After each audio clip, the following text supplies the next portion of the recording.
So because this segment is about Women for Women's History Month, I want to start with a personal question. And that question is, who is Vanessa Cooksey, and what made her who she is today? Good question. First and foremost, today, Vanessa Cooksey is a human being.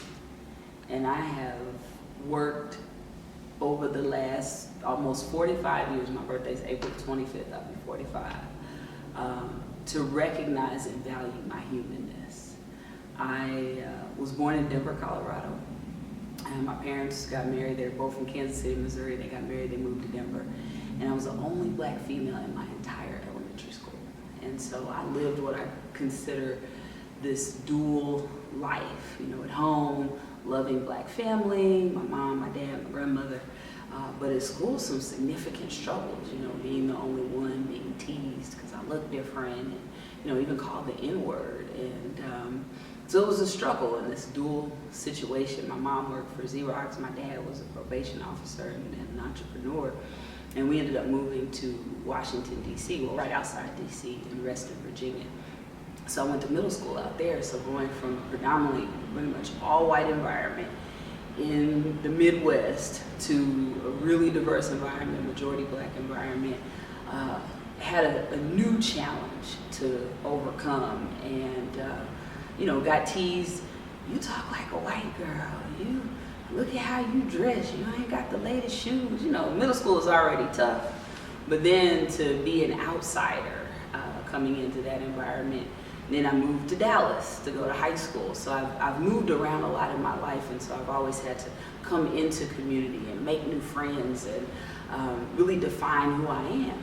And so now, fast forward, and it's a career, leading an organization, I'm a mom, I'm a wife, and I'm finally okay with me. And what I realized is I'm just a human being, female, black, middle-aged, whatever, but at my core, I'm human, and that's the fun part. Like, once I was able to take off all of these labels and narratives, it allows me to connect in a meaningful way with people. And so the struggles, the moves, the challenges have pushed me to my humanity, and that's what I'm expressing. Okay, so what is it that you do at the RAAC, and what is your position? As president and CEO of the Regional Arts Commission of St. Louis, my responsibility is to ensure a full creative life for every St. Louisan. We are the largest public funder of arts and culture in St. Louis City and St. Louis County. So we give grant money to arts organizations like the Symphony, Call to Conscious, the Black Rep, Shakespeare Festival, and one of the things that makes RAAC unique is that we write checks to humans. So we get to fund artists like yourself and those that are watching, and whether it's visual arts or performing arts, our grants go to support creativity in this city. We're funded by hotel motel sales tax, so it's some really good money to have to invest in what makes our city beautiful and vibrant. Okay, so what is the RAAC? Stands for Regional Arts Commission, and we are both a nonprofit organization and what they call quasi-governmental organization. So back in 1985, the people of St. Louis City and St. Louis County voted and said, we want tax dollars to go to an organization to fund arts and culture in our city. The state of Missouri made that a bill, House Bill 709. And they said, we are going to make sure that this organization lives on in perpetuity to fund the arts. And so when people come to St. Louis to visit for business, or if you even do a staycation and you stay at a hotel, when you check out, a percent of your bill goes to RAAC, and we use that to write grants or give grants to artists and arts organizations and do programs like our community arts training program. So we do grants and programs for artists and arts organizations in St. Louis City and St. Louis County. That seems to be like a very fulfilling thing to do, to be able to take something from just out of nowhere and say, here, I want you to make our city look better. I want you to put something in our city to make people want to come back I think that's beautiful. What moment got you started on your path and your journey into your field? Oh my goodness, I remember it like it was yesterday. I was a sophomore in high school in Dallas, Texas, and I went to see the movie Malcolm X. And I was moved by his leadership, his humanity, his transformation.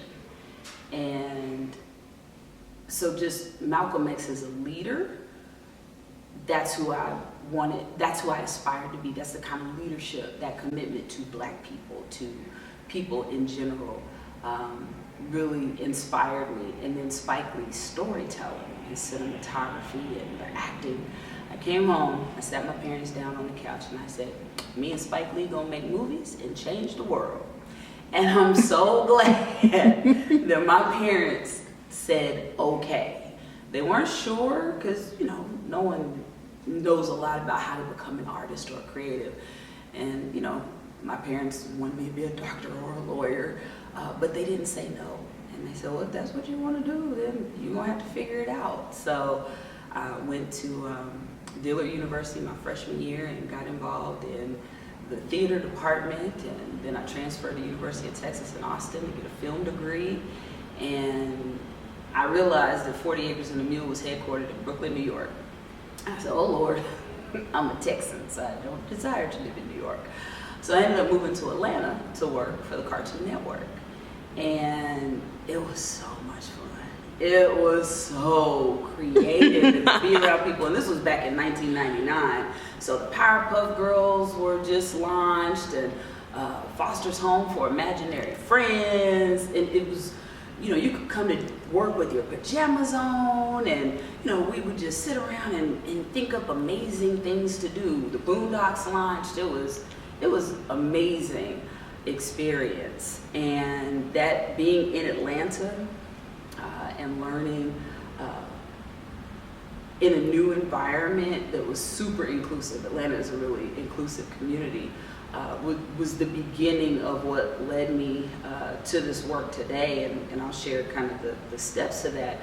But I'm very grateful because I believe in my heart I am doing exactly what God created me to do. And living in your purpose, there's nothing like it. It is an amazing experience because when you do your part, like God does his part. And I can see how my experiences, the good and the bad, have brought me full circle. I spent some time in the mayor's office for the city of Atlanta and got to learn municipal government. And then I moved to St. Louis in 2008 to work for Save-A-Lot food stores. And that's really what started my career in corporate philanthropy. And so now at RAAC, it's like I've got the arts and entertainment from Cartoon Network, the government from the mayor's office, philanthropy from Wells Fargo, all come together at RAAC. And arts and culture in this city is so vibrant, and sometimes we take it for granted.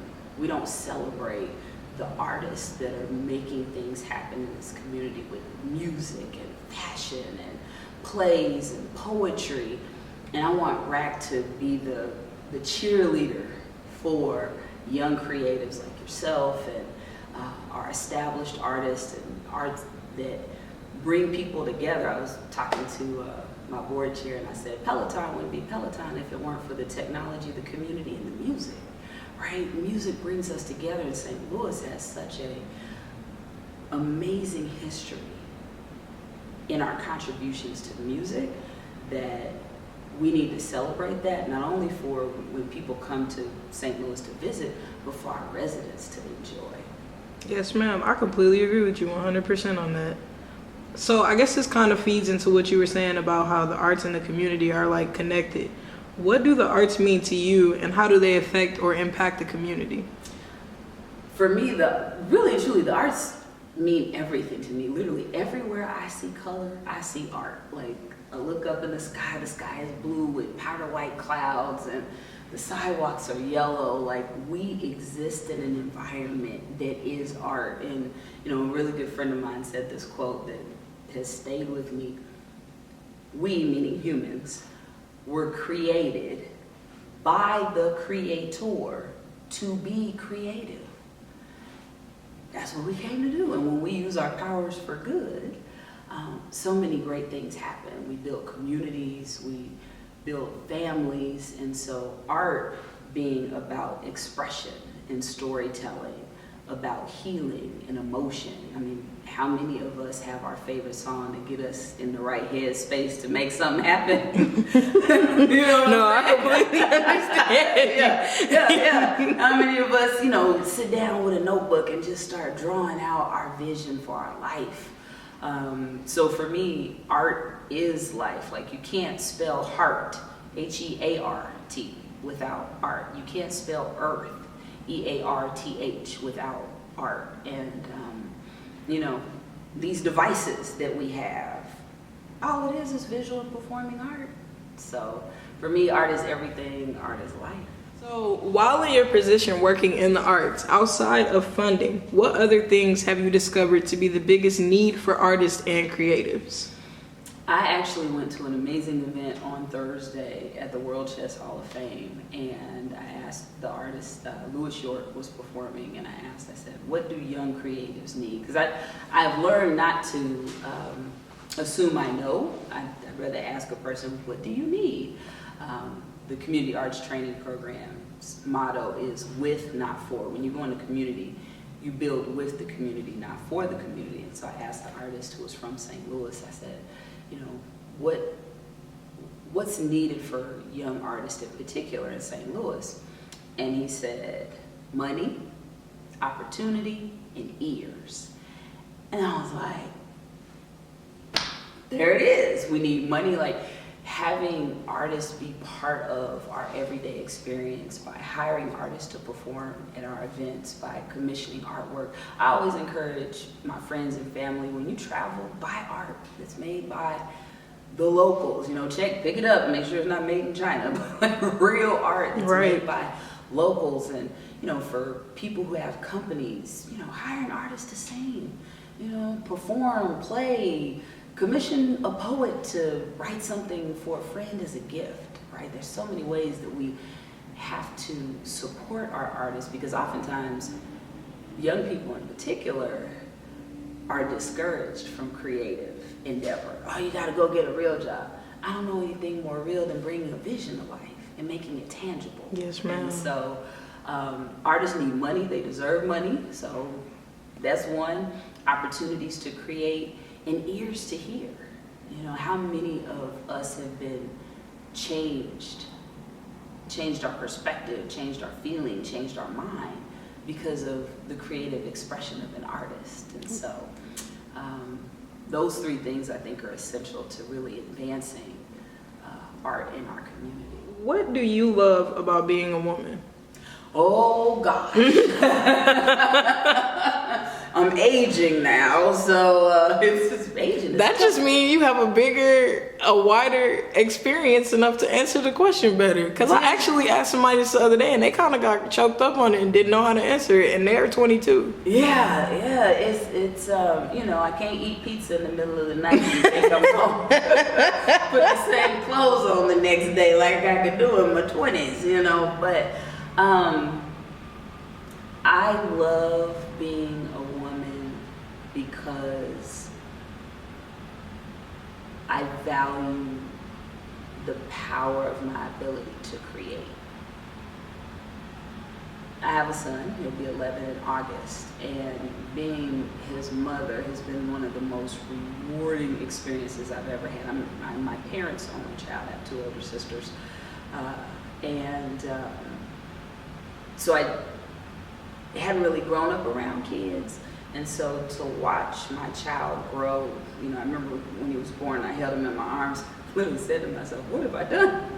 This is a real human. I got it, because I like to work, and so a lot of my thinking has been around working. So now I'm responsible for this human being, and watching him grow and his emotions, he's made me a better human. He's taught me empathy in a way that I didn't experience it or give it in the past. And it's like, I carried this dude in my belly and now he's a real person in the world. And so when I think about the power of creativity and what women because of how we were created by the Creator, bring to earth, it's very powerful, it's very humbling. It's the nurturing that we give. I love being a woman with my sister friends, getting a bunch of sisters in the room. Yes. And it's like a big energy when you get a lot of, it is. And you don't even really have to do anything. Women provide the space to just be and exist and safely. You can share and express the full range of your emotions. You've had that big belly laugh with your girlfriends, like, and you leave that space healed. Women are healers. We are artists. We are managers. We are directors. We're the cause of life on earth. It's a huge responsibility. It's a huge honor. We have our fair share of drama, either self-imposed or not. But I just appreciate being a woman because I know that is the highest form of creativity and healing. Yes. What things as a woman in your position have you had to overcome in your field getting to where you are today? Having worked in a lot of different industries, be it grocery, banking, natural gas, higher ed, I think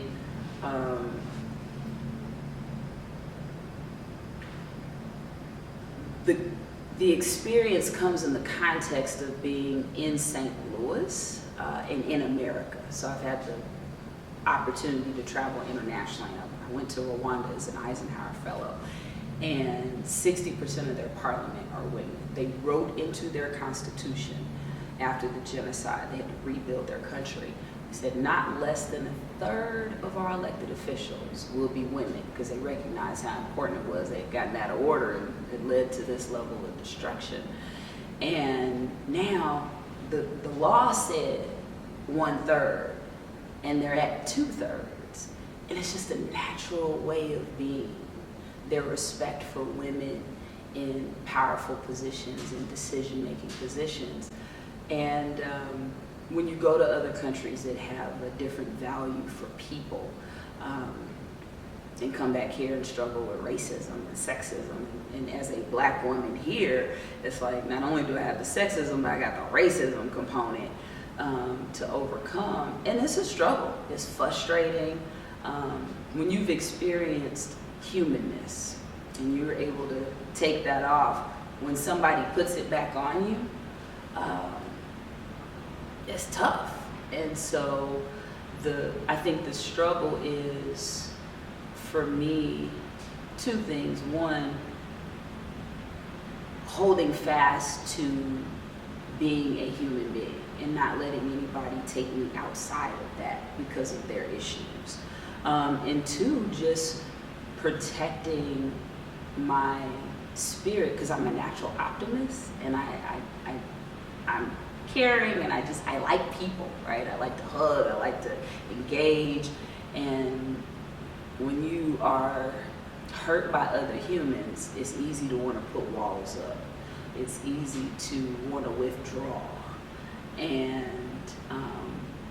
self-care is so important in staying the course, staying open, continuing to reach out, continuing to create, and be the feminine energy and woman that you're supposed to be. I really like these answers. I really like these answers. Like, I'm really gonna leave here and like think about all of this. I'm gonna rewatch all of this and be like, man, like, did I really just get to connect with this lady like this? I appreciate it. No, I appreciate you. An opportunity to share from my heart, and that's why, like, I love being a woman and I love being human. And as I believe deeply in my heart that, you know, we're spiritual beings having a human experience, and I make it my goal and desire to connect with people at that level, because there's so many superficial things that disconnect us from each other. I choose not to participate in that. So if your interaction with me has you feel better, be inspired, heals any place of pain or brokenness, like that's what I'm supposed to do. Who are some of your biggest inspirations? I'm very thankful that I've reached a place of maturity that I can be inspired by a variety of people. When I was younger, I admired Oprah and her ability to interview people and connect with them and tell stories. I've loved Ayanna Van Zandt and Maya Angelou for their healing and their poetry, and even Michelle Obama for her authenticity. And so just Black women who are well known, I've been inspired by, but also my mom. I couldn't do half the things I do in my career without her support. My sisters, Jerry and Frankie, and even my Aunt Brenda, who made this for me. So the women in my family inspire me. My cousin Demetria encourages me to stretch in my leadership, but also my sisters and my friends. There's nothing like being in a room of sister friends and Black women and just talking. And you get in a circle and you've got food and drink and those deep belly laughs that where you find healing and comfort and joy. And you don't have to be doing anything. You can just be together.